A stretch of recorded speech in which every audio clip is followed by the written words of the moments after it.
technology moves faster. So we are committed to developing governance frameworks and guidance to help ensure that we can use technology for the beneficial purposes while trying to mitigate some of the harms and risks associated. Because every technology, it's like a knife, right? You can use it to slice vegetables, to make dinner, or to commit a heinous crime, right? Energy transition is a difficult one because there will be people who lose their jobs, there will be adjustments to our economy, there will be new opportunities created, but maybe not every new opportunity fits with people who are losing out from the past.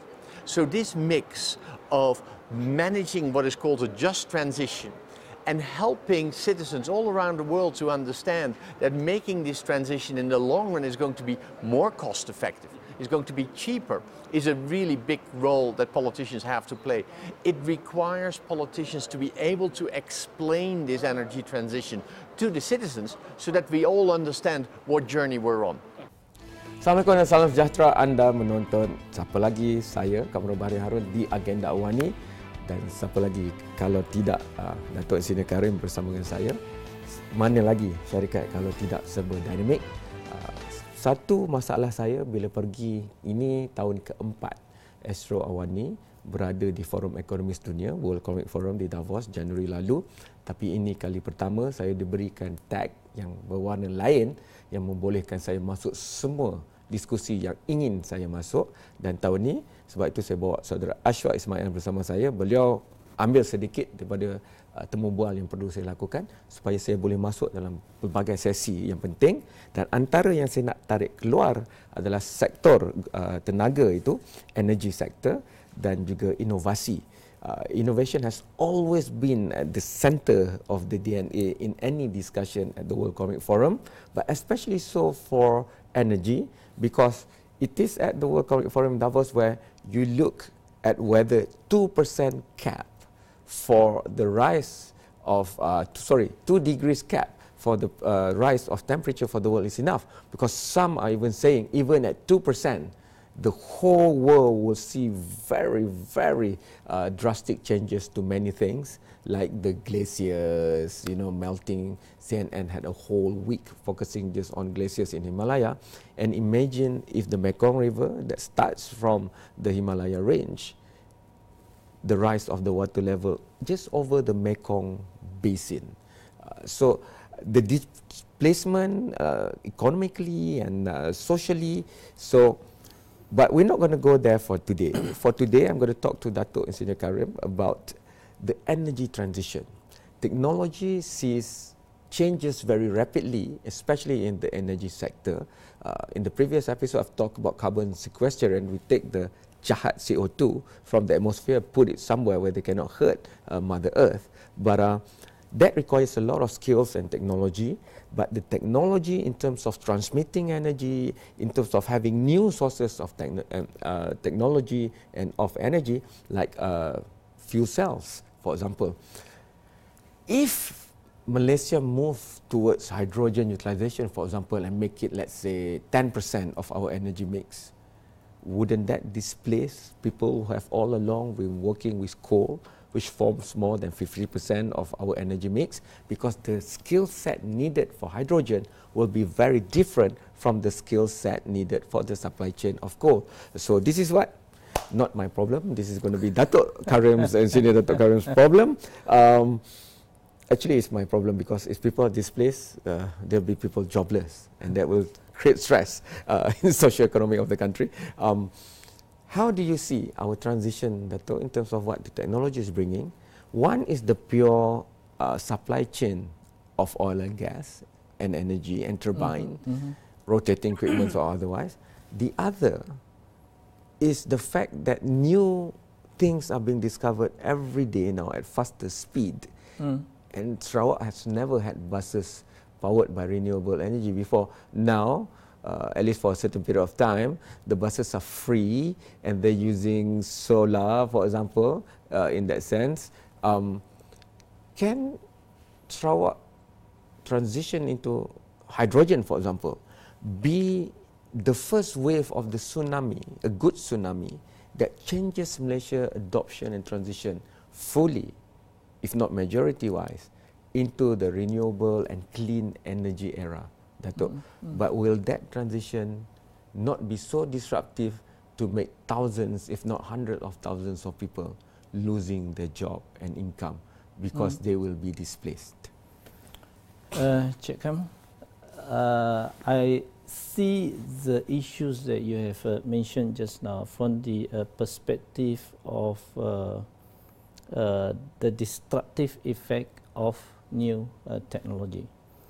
And the second aspect is the options that can be taken by respective parties in terms of their contributions to the effort to minimize down the emissions of carbon, which is going back to tally out or in compliance to what the climate change effect that everybody is talking about. Like you mentioned, if it is a 2% changes in all this temperature, is going to create a massive kind of destruction to the entire world.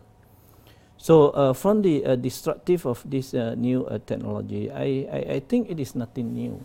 Okay. Nothing new from the aspect that if you see the evolutions of technology from the generations of our father until now, today is our generations, and after that our children's generations and so on.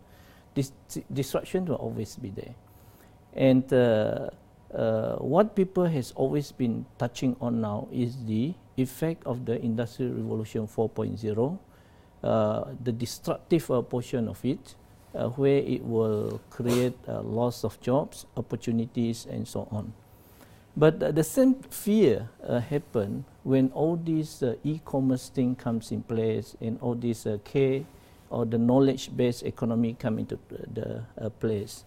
But human being has always been very innovative and is able to come up with new solutions and means to take care of that. So I strongly believe that the leaders of the respective countries and company and industry, they will have ways to come out. How it is going to come out, it very much depending on the destructive effect how this technology is going to bring in. So that is number one. Number two, you touch also on the Sarawak as a state who is adopting itself into the hydrogen technology. To the best of my knowledge, hydrogen technology is an option of renewable source of energy. And it's not something new in the world. Japan has been going very aggressively on this. China is following the same steps. And then in Europe, it has been there a long time ago. Yes. And of course, also in the United States of America. So when Sarawak engage on this journey, they have commercial feasibility reasons why they are doing that. Because if you look at the productions of hydrogen, you need the hydrolysis process. To make this hydrolysis process happen, you need the source of power, electricity. So people sometimes, if they do not understand the whole chain of connectivity, they will say that, why are you spending electricity to produce electricity?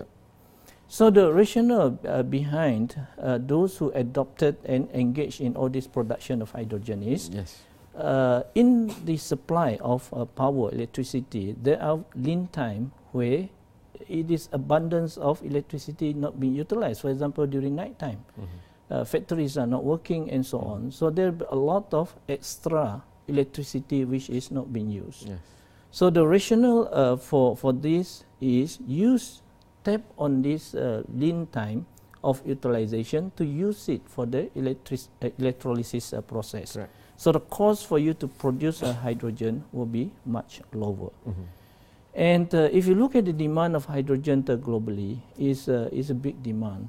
Japan, for example, every year they have a conference to update the entire world of the achievement and improvement in hydrogen technology.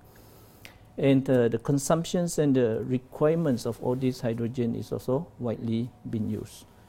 So in a way, that justify in terms of the feasibility of the investment into such kind of things. And again, I would say that it also positioned the state into a very important role from the world map. Because if you look at Southeast Asia region, I would say that this is the first locations which produce hydrogen on a commercial basis. So from that aspect, I think that justifies why it is being proceeded in the state of Sarawak. Yeah, okay. And name like Bakun should make it a no-brainer that they have lots of electricity, for example.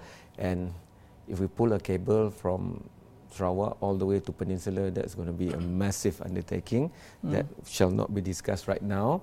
But at the World Economic Forum also, and after coming back, we dropped by London, there's big investment into bringing wind power from Germany, which has more matured technological advancement and commercialization of wind power.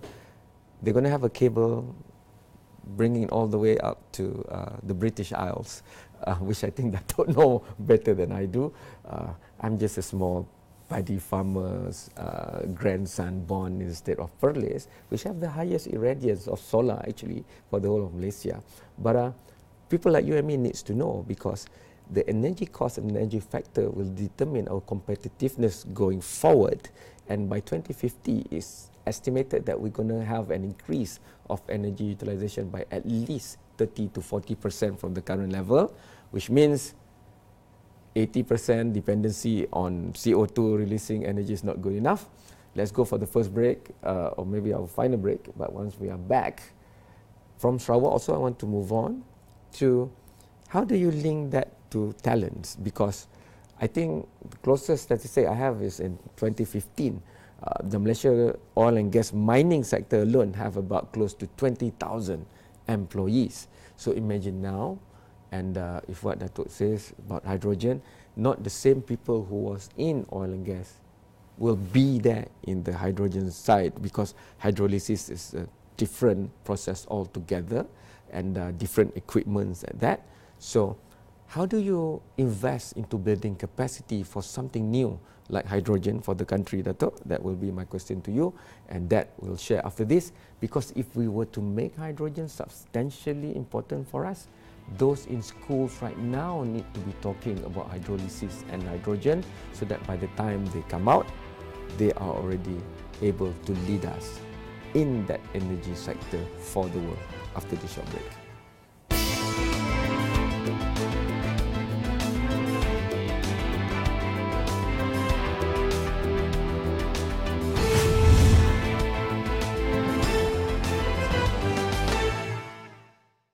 Anda masih lagi menonton Agenda AWANI, dan ini adalah siri rentetan kita mengupas kembali kepemimpinan fikiran yang berlangsung di Forum Ekonomi Dunia, World Economic Forum WEF atau WEF di Davos Januari lalu. Terima kasih kepada Serba Dinamik dan Datuk Karim masih bersama saya. Kita tengok local relevance. If we look at the local relevance, we directly sees the hydrogen component, and Sarawak is really starting it.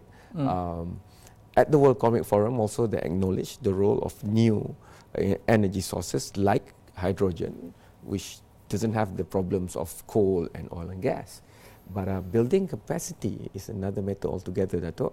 First is the heavy investment into it. Second is the infra that needs to be at world-class standard for it. Third, I'm not saying that because that's the last thing, but I'm saying that in that order for us to see talents. Actually, it should be in the reverse. Even before we invest in the infrastructure, the capacity of talent should have already been built, geared to fit into that picture. So, because you straddle both local geography and also federal geography, you have homes both in Peninsula and in Sarawak. You meet with all sides and all leaders. How do you think? Because all this other infrastructure investment is state-based. The capacity to train skills and otherwise are very federally oriented. So how do you think this can be mixed for us to get the best of mix? Because that's what Malaysia needs. I see it from two angles, Cik Kam. Number one is the education systems that the country need to look at from the perspective of improvement. Generally, if we talk to a lot of students and talk to a lot of professors, the intellectual community which is tied up with all these education's related activities, people will say that UK graduates very much goes onto the theory-based kind of approach. Okay. Less practicality in terms of exposure to the real industrial situation. And if you compare to the education system in United States of America, is less onto the theory paperwork and so on, more onto the practicalities of the theory. Okay. That is the general perception at the moment. So as a Malaysian where we are, it's a reality that we need to accept technology, for example, which are being researched and being produced at the local university, is not really receiving a very favorable take-up in terms of commercialization from the industry. This is the reality, because the industry have a different perspective onto the academia group of people. But I think efforts has been done to narrow down this gap. The industrialist has to work very closely with the academia, because regardless of what the situation is, the academia is knowledgeable from the theory aspect. The industrialist knows what is really required in the industry in the practical approach. So these gaps has been narrowed down over the past few years, and I think this is quite a very positive aspect of it. Correct. Then it goes back to the question of all this hydrogen technology. Yes. I still remember during my secondary syllabus and so on, we talk about hydrogen, we talk about oxygen, we talk about CO2, their respective characteristic and so on. We also talk about electrolysis theory. Yes. All those basic are there. It's just that how does it been utilized in the practical aspect of all these hydrogen productions.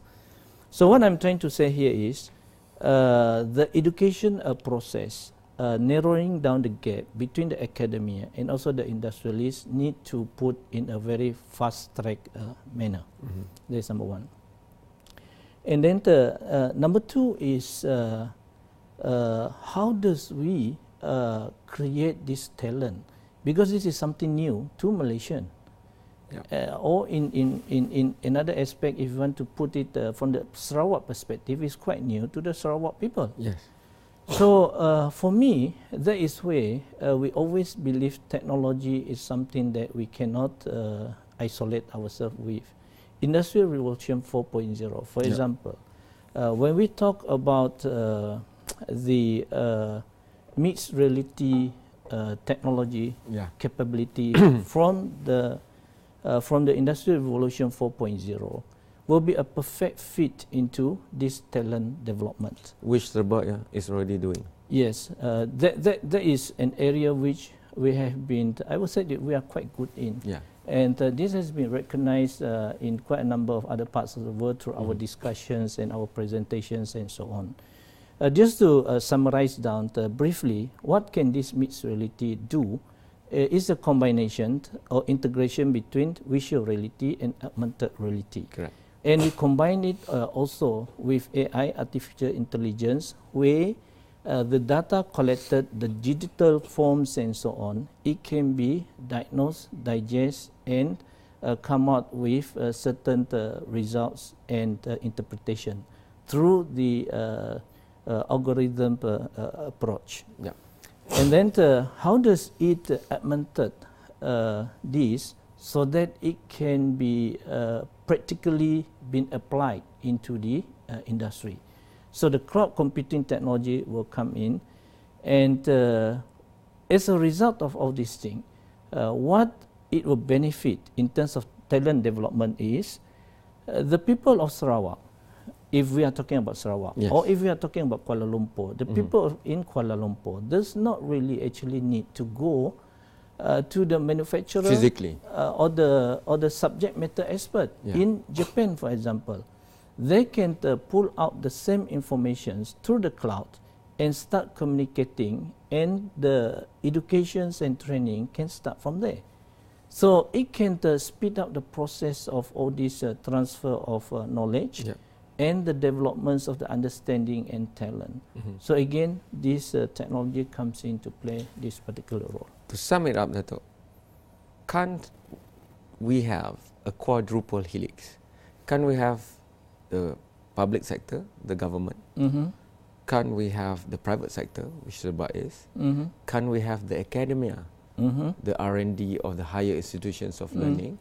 Can we have society? Because we want the B40 also. Yes. At least the next generation to go into this.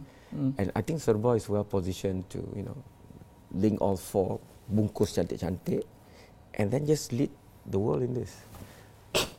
This is our dream, Encik Kam. I mean, we wish this kind of understanding and collaborations can happen.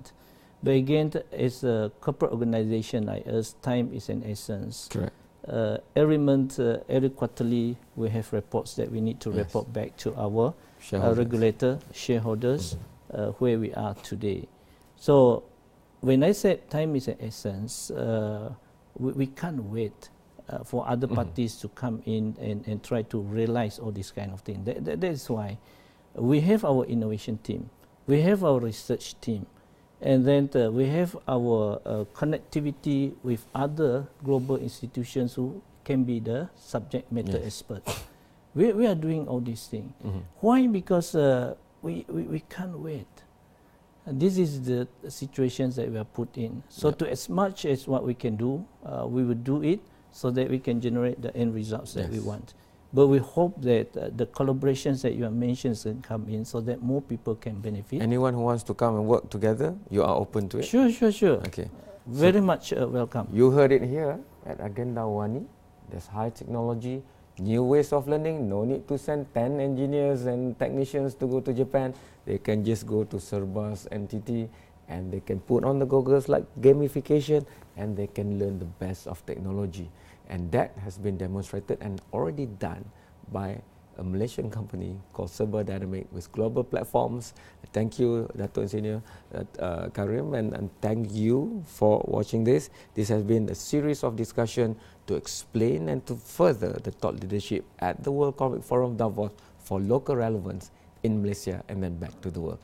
I'll catch you in another episode. Jumpa lagi selepas ini, kerana saya bagi satu statistik lah sebelum kita berpisah. 96% daripada tenaga hidrogen yang kita bincangkan tadi itu sebenarnya dibuat daripada proses meten yang membabitkan masih lagi pembebasan CO2. Elektrolisis kurang daripada 4%. Tapi kalau Sarawak boleh memulakannya, Semenanjung juga turut serta di belakangnya, dan kita ambil hanya 2% daripada komposisi industri global. Bayangkan di mana kita boleh berada, dan semua ini hanya akan terjadi jika kita maju dengan kepimpinan fikiran dahulu. Jumpa lagi. Thank you so much.